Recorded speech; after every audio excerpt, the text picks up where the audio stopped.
यमुना नदी के किनारे सफेद पत्थरों से निर्मित अलौकिक सुंदरता की तस्वीर ताजमहल न केवल भारत में बल्कि पूरे विश्व में अपनी पहचान बना चुका है।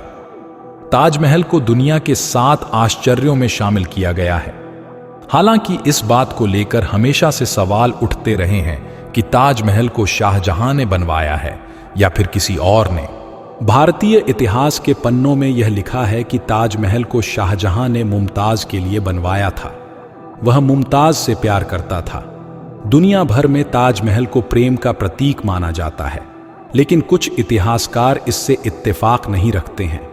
उनका मानना है कि ताजमहल को शाहजहां ने नहीं बनवाया था, वह तो पहले से बना हुआ था। उसने इसमें हेर फेर करके इसे इस्लामिक लुक दिया था। इसे शाहजहां और मुमताज का मकबरा माना जाता है। उल्लेखनीय है कि ताजमहल के पूरा होने के तुरंत बाद ही शाहजहां को उसके पुत्र औरंगजेब द्वारा अपदस्थ कर आगरा के किले में कैद कर दिया गया था। शाहजहां की मृत्यु के बाद उसे उसकी पत्नी के बराबर में दफना दिया गया। प्रसिद्ध शोधकर्ता और इतिहासकार पुरुषोत्तम नागेश ओक ने अपनी शोधपूर्ण पुस्तक में तथ्यों के माध्यम से ताजमहल के रहस्य से पर्दा उठाया है। कुछ इतिहासकार पुरुषोत्तम ओक ने अपनी पुस्तक में लिखा है कि शाहजहां ने दरअसल वहां अपनी लूट की दौलत छुपा रखी थी, इसलिए उसे कब्र के रूप में प्रचारित किया गया। यदि शाहजहां चकाचौंध कर देने वाले ताजमहल का वास्तव में निर्माता होता तो इतिहास में ताजमहल में मुमताज को किस दिन बादशाही ठाठ के साथ दफनाया गया उसका अवश्य उल्लेख होता। ओक अनुसार जयपुर राजा से हड़प किए हुए पुराने महल में दफनाए जाने के कारण उस दिन का कोई महत्व नहीं। शहंशाह के लिए मुमताज के कोई मायने नहीं थे, क्योंकि जिस जनान खाने में हजारों सुंदर स्त्रियां हों उसमें भला प्रत्येक स्त्री की मृत्यु का हिसाब कैसे रखा जाए। जिस शाहजहां ने जीवित मुमताज के लिए एक भी निवास नहीं बनवाया, वह उसके मरने के बाद भव्य महल बनवाएगा।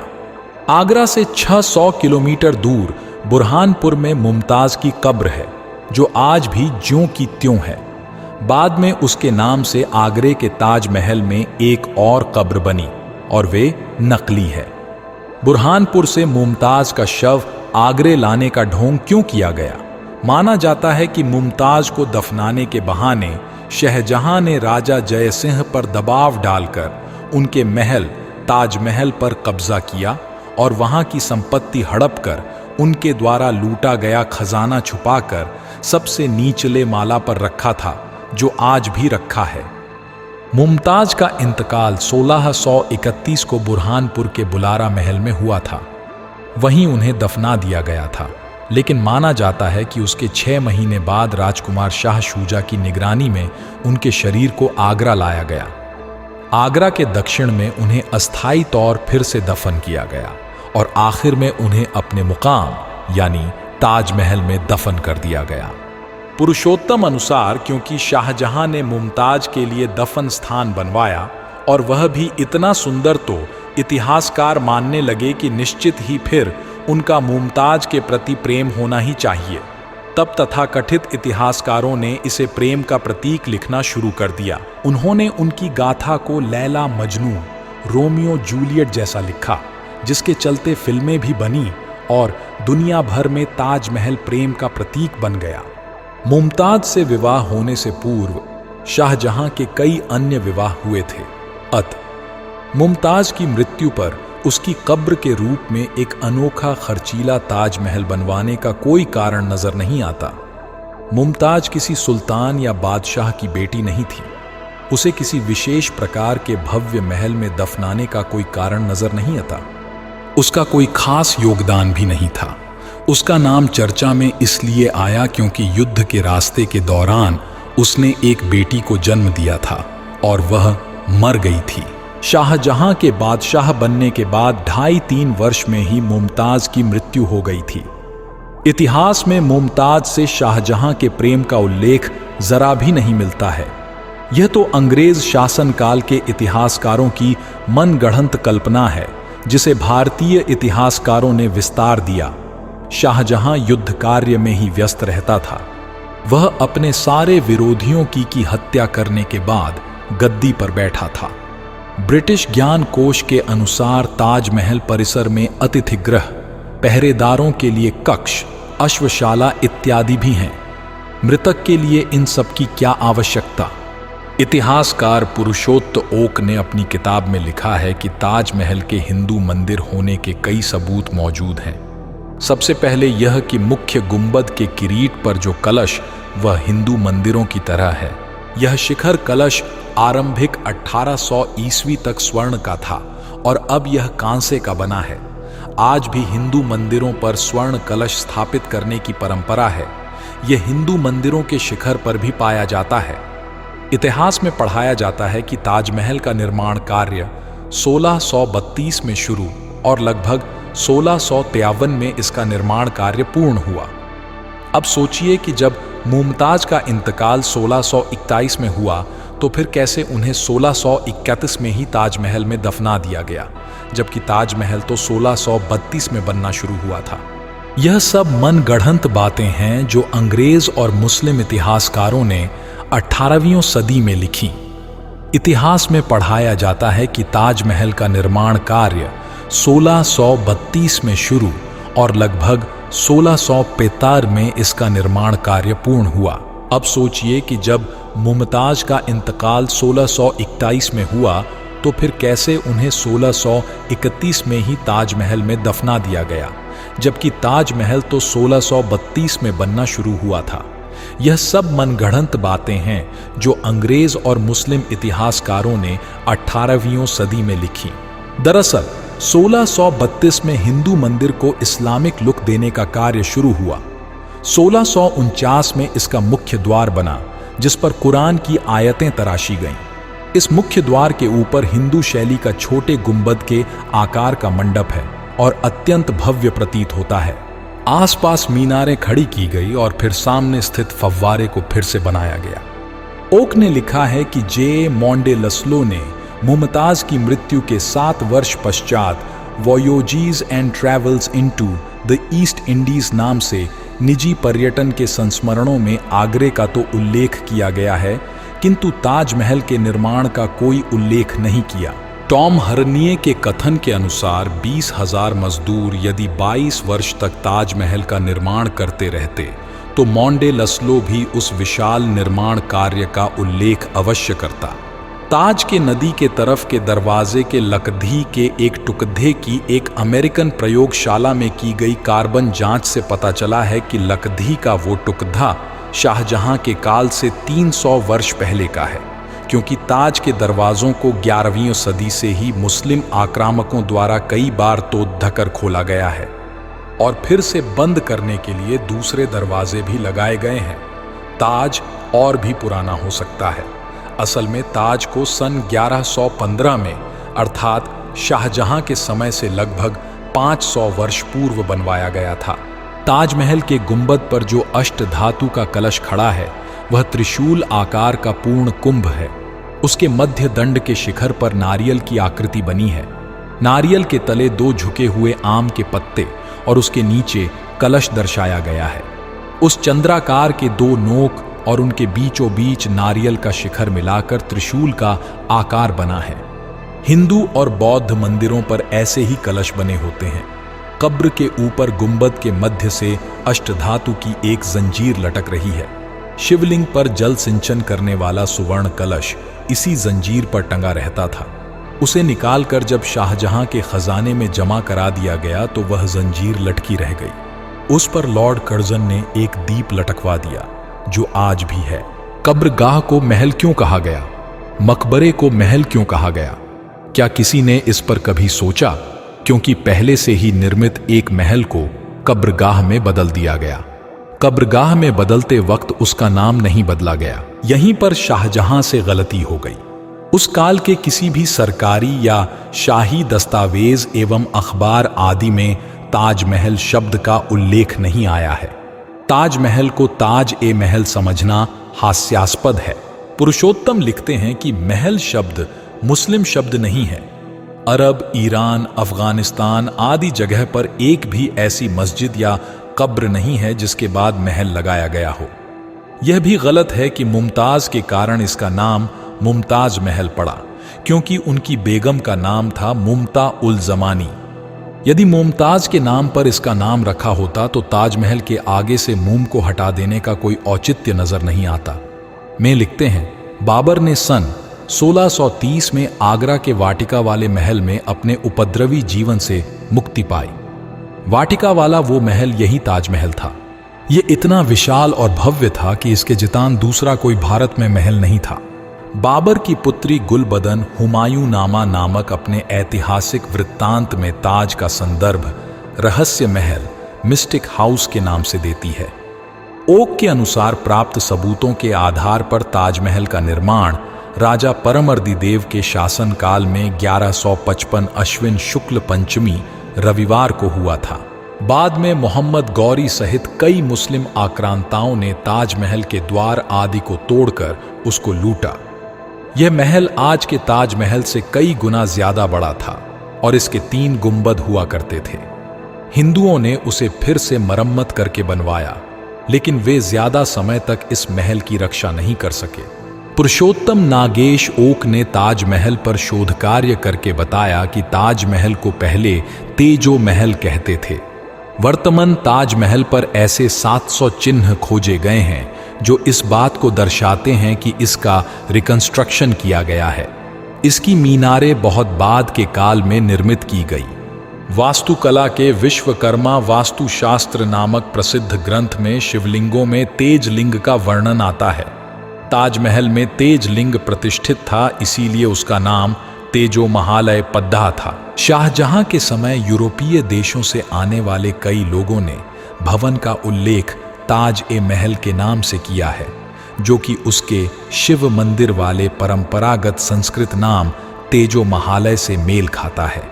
इसके विरुद्ध शाहजहां और औरंगजेब ने बद्धी सावधानी के साथ संस्कृत से मेल खाते इस शब्द का कहीं पर भी प्रयोग न करते हुए उसके स्थान पर पवित्र मकबरा शब्द का ही प्रयोग किया है। ओक के अनुसार हुमायूं, अकबर, मुमताज, एतमातुद्दौला और सफदरजंग जैसे सारे शाही और दरबारी लोगों को हिंदू महलों या मंदिरों में दफनाया गया है। इस बात को स्वीकारना ही होगा कि ताजमहल के पहले से बने ताज के भीतर मुमताज की लाश दफनाई गई, न कि लाश दफनाने के बाद उसके ऊपर ताज का निर्माण किया गया। ताजमहल शिव मंदिर को इंगित करने वाले शब्द तेजो महालय शब्द का अपभ्रंश है। तेजो महालय मंदिर में अग्रेश्वर महादेव प्रतिष्ठित थे।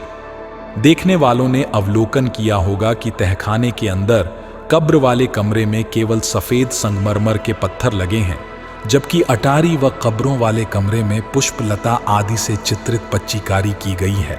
इससे साफ जाहिर होता है कि मुमताज के मकबरे वाला कमरा ही शिव मंदिर का गर्भगृह है। संगमरमर की जाली में 108 कलश चित्रित, उसके ऊपर 108 कलश आरूढ़ हैं। हिंदू मंदिर परंपरा में 108 की संख्या को पवित्र माना जाता है। तेजो महालय उर्फ ताजमहल को नागनाथेश्वर के नाम से जाना जाता था, क्योंकि उसके जलहरी को नाग के द्वारा लपेटा हुआ जैसा बनाया गया था। यह मंदिर विशालकाय महल क्षेत्र में था। आगरा को प्राचीन काल में अंगिरा कहते थे, क्योंकि यह आरषि अंगिरा की तपोभूमि थी। अंगिरा आरषि भगवान शिव के उपासक थे। बहुत प्राचीन काल से ही आगरा में 5 शिव मंदिर बने थे। यहाँ के निवासी सदियों से इन 5 शिव मंदिरों में जाकर दर्शन व पूजन करते थे। लेकिन अब कुछ सदियों से बालकेश्वर, पृथ्वीनाथ, मनकामेश्वर और राजराजेश्वर नामक केवल 4 ही शिव मंदिर शेष हैं। 5वें शिव मंदिर को सदियों पूर्व कब्र में बदल दिया गया। स्पष्टतः वह 5वां शिव मंदिर आगरा के इष्टदेव नागराज अग्रेश्वर महादेव नागनाथेश्वर ही हैं, जो कि तेजो महालय मंदिर उर्फ ताजमहल में प्रतिष्ठित थे। इतिहासकार ओक की पुस्तक अनुसार ताजमहल के हिंदू निर्माण का साक्ष्य देने वाला काले पत्थर पर उत्कीर्ण एक संस्कृत शिलालेख लखनऊ के वास्तु संग्रहालय के ऊपर 3री मंजिल में रखा हुआ है। यह सन 1155 का है। उसमें राजा परमर्दिदेव के मंत्री सलक्षण द्वारा कहा गया है कि स्फटिक जैसा शुभ्र इंदुमौलीश्वर शंकर का मंदिर बनाया गया। वह इतना सुंदर था कि उसमें निवास करने पर शिवजी को कैलाश लौटने की इच्छा ही नहीं रही। वह मंदिर आश्विन शुक्ल पंचमी रविवार को बनकर तैयार हुआ। ताजमहल के उद्यान में काले पत्थरों का एक मंडप था। यह एक ऐतिहासिक उल्लेख है। उसी में वह संस्कृत शिलालेख लगा था। उस शिलालेख को कनिंघम ने जानबूझकर वटेश्वर शिलालेख कहा है। शाहजहां ने तेजोमहल में जो तोड़फोड़ और हेराफेरी की, उसका एक सूत्र सन 1874 में प्रकाशित पुरातत्व खाते आर्कियोलॉजिकल सर्वे ऑफ इंडिया के वार्षिक वृत्त के चौथे खंड में पृष्ठ 216 से 17 पर अंकित है। उसमें लिखा है कि हाल में आगरे के वास्तु संग्रहालय के आंगन में जो चौखूंटा काले बसष्ट का प्रस्तर स्तंभ खड़ा है, वह स्तंभ तथा उसी की जोड़ी का दूसरा स्तंभ उसके शिखर तथा चबूतरे सहित कभी ताजमहल के उद्यान में प्रस्थापित थे। इससे स्पष्ट है कि लखनऊ के वास्तु संग्रहालय में जो शिलालेख है वह भी काले पत्थर का होने से ताजमहल के उद्यान मंडप में प्रदर्शित था। हिंदू मंदिर प्रायः नदी या समुद्र तट पर बनाए जाते हैं। ताज भी यमुना नदी के तट पर बना है, जो कि शिव मंदिर के लिए एक उपयुक्त स्थान है। शिव मंदिर में एक मंजिल के ऊपर एक और मंजिल में 2 शिवलिंग स्थापित करने का हिंदुओं में रिवाज था, जैसा कि उज्जैन के महाकालेश्वर मंदिर और सोमनाथ मंदिर में देखा जा सकता है। ताजमहल में एक कब्र तहखाने में और एक कब्र उसके ऊपर की मंजिल के कक्ष में है तथा दोनों ही कब्रों को मुमताज का बताया जाता है। जिन संगमरमर के पत्थरों पर कुरान की आयतें लिखी हुई हैं, उनके रंग में पीलापन है, जबकि शेष पत्थर ऊंची गुणवत्ता वाले शुभ्र रंग के हैं।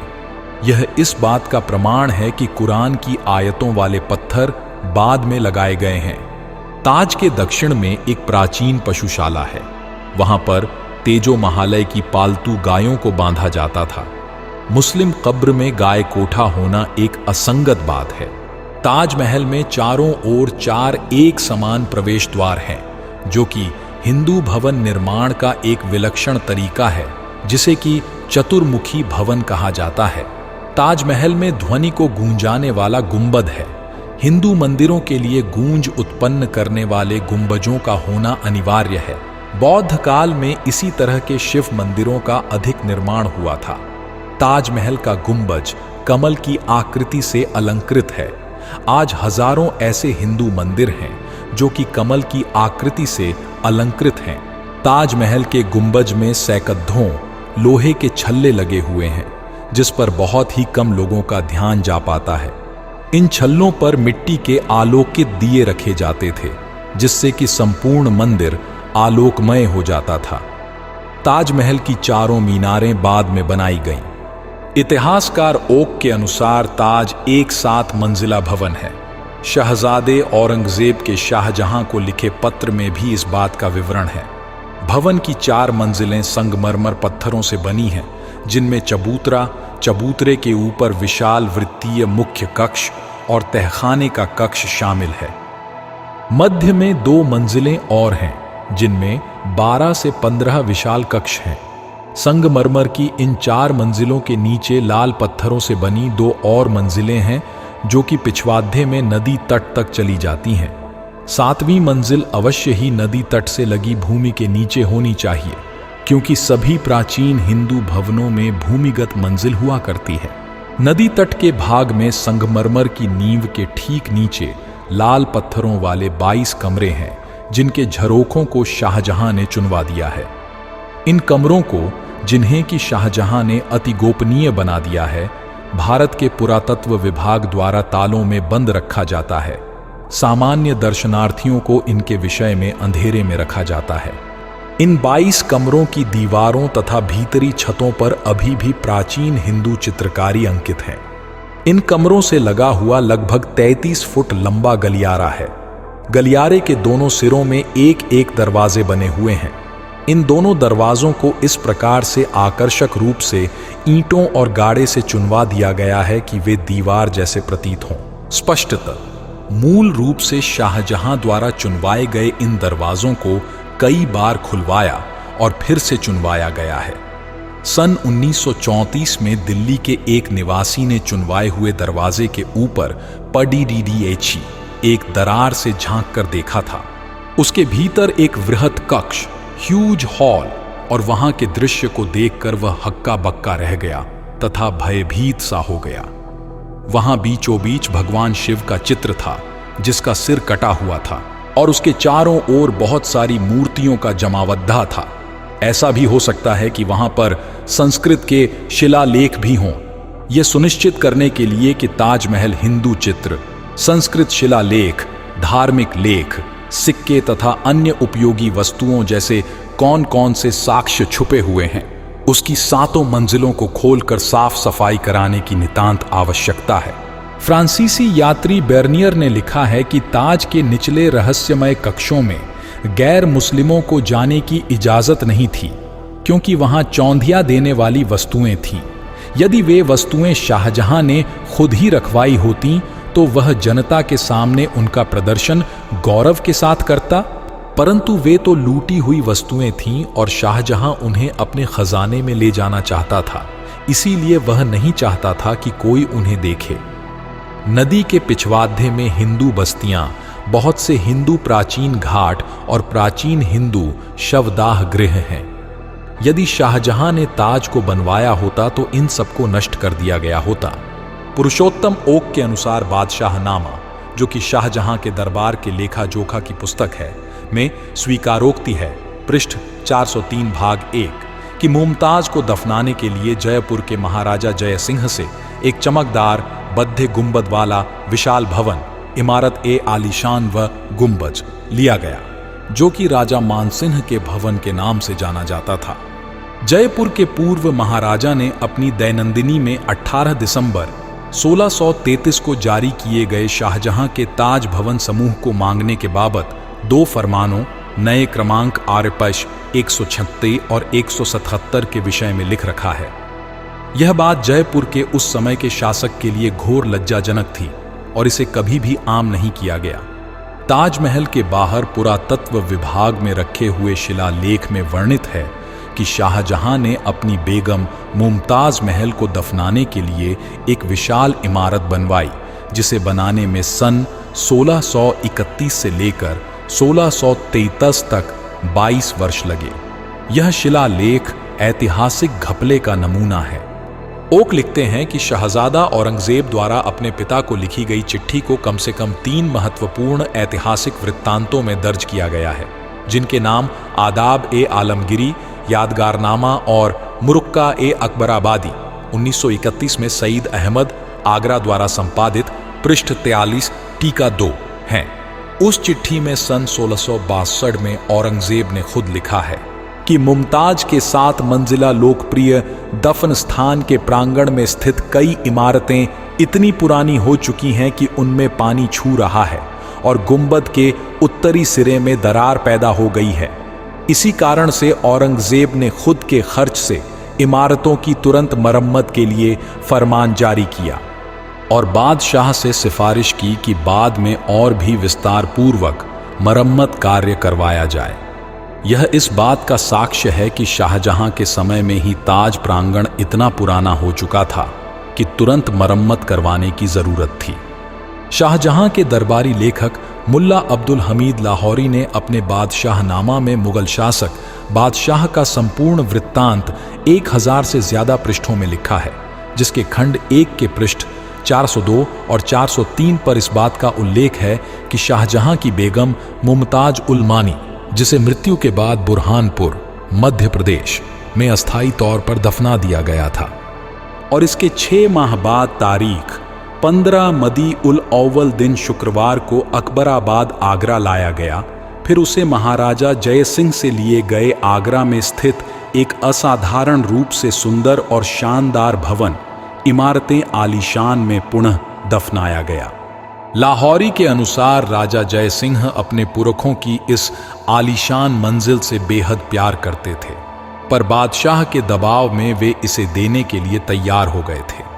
इस बात की पुष्टि के लिए यहाँ यह बताना अत्यंत आवश्यक है कि जयपुर के पूर्व महाराज के गुप्त संग्रह में वे दोनों आदेश अभी तक रखे हुए हैं, जो शाहजहां द्वारा ताज भवन समर्पित करने के लिए राजा जयसिंह को दिए गए थे।